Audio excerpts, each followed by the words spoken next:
lot about this in the news past couple of years. It's been a hot topic. But you've also probably heard a lot of really contradicting viewpoints about it from some really smart people. Like, for example, physicist Stephen Hawking said that this is either the best or the worst thing to ever happen to humans.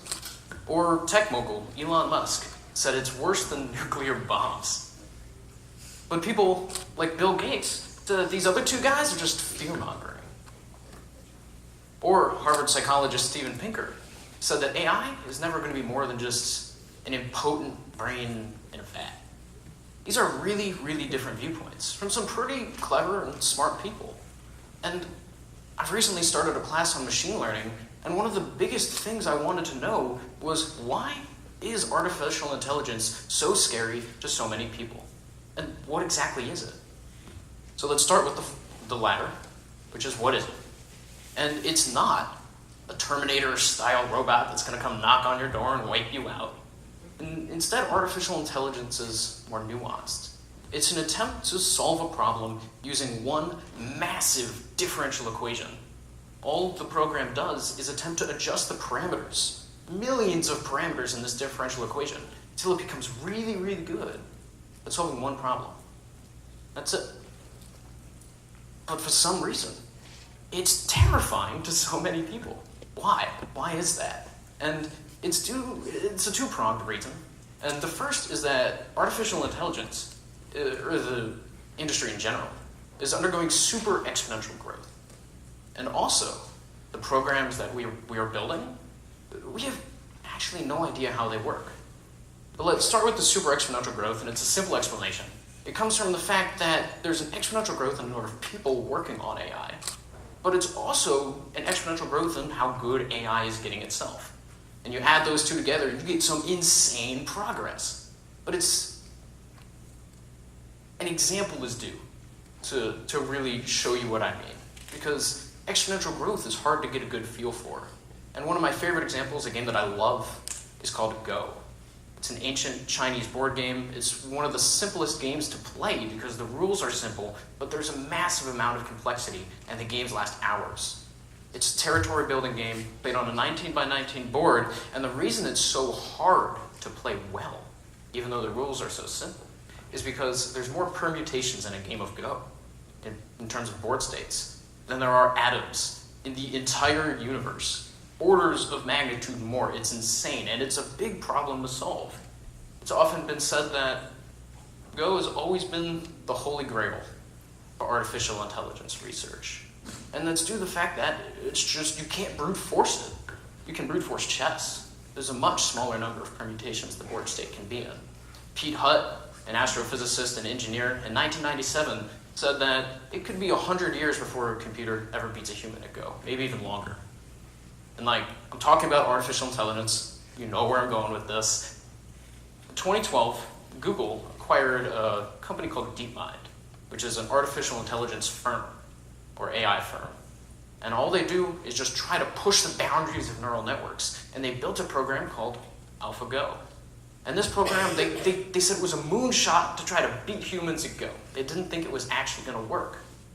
Well, obviously it did, or else I wouldn't be talking about it. But over the course of about 9 months, they fed it many, many millions of historic games of Go that humans have played.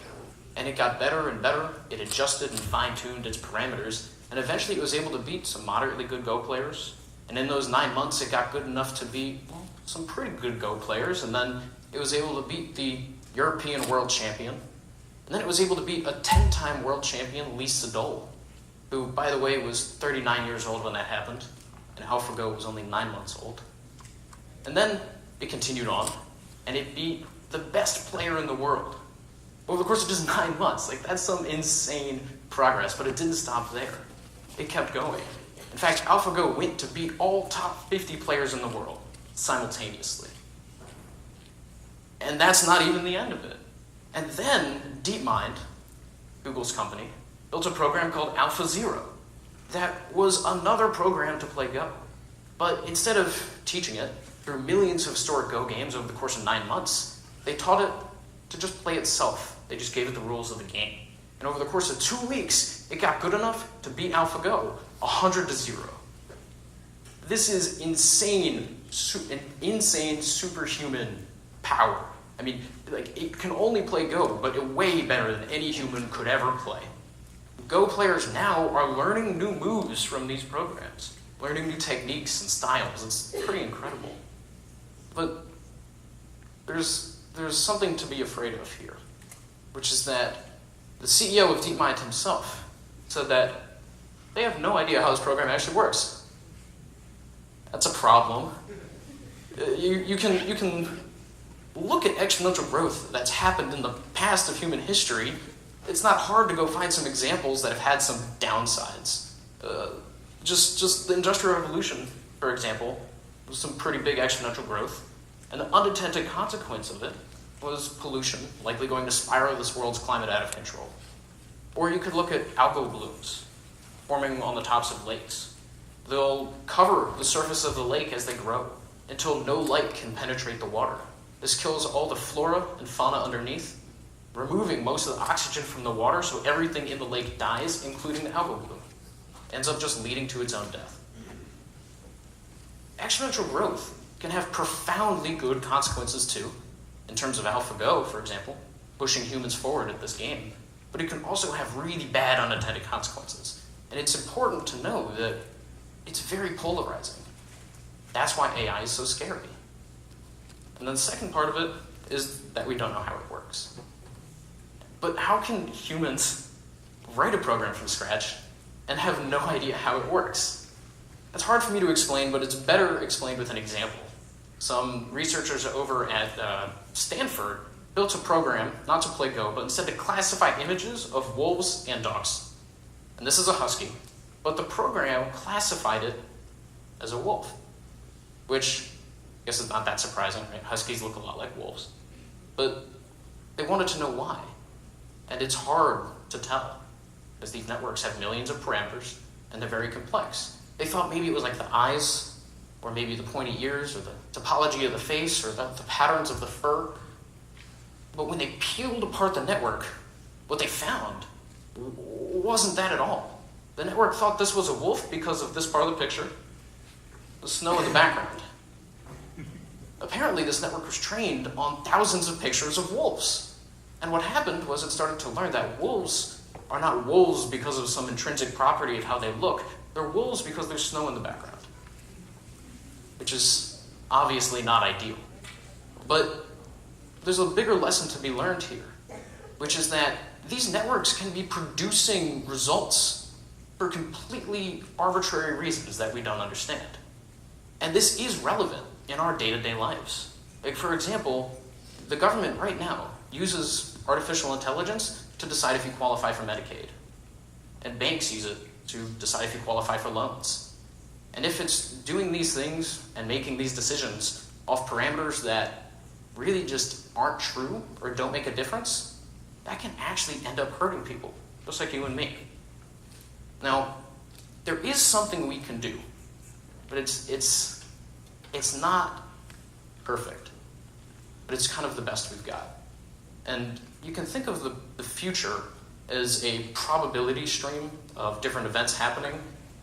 Every time you decide to do something, it can lead to new futures. And from those futures, you can make more decisions and branch off, and new events and new futures can happen. And when it comes to artificial intelligence and making decisions about the progress and the future it can go into, it's important to realize that not all AI futures are benign.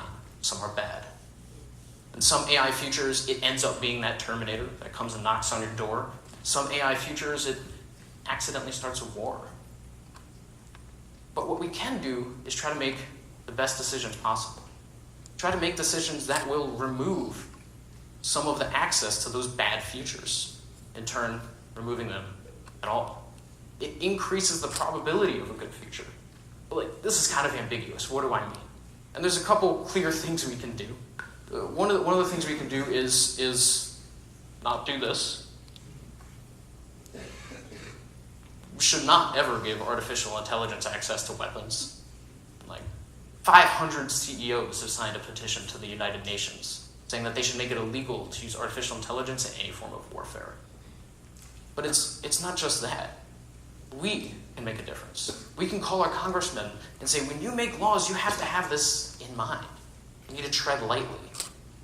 You need to consider and remind them that oftentimes no oversight is the worst oversight when it comes to artificial intelligence, because exponential growth can have unintended consequences. And hopefully, through careful consideration and decisions made with intention, we can reduce the probability of bad futures and increase the probability of good. Thanks.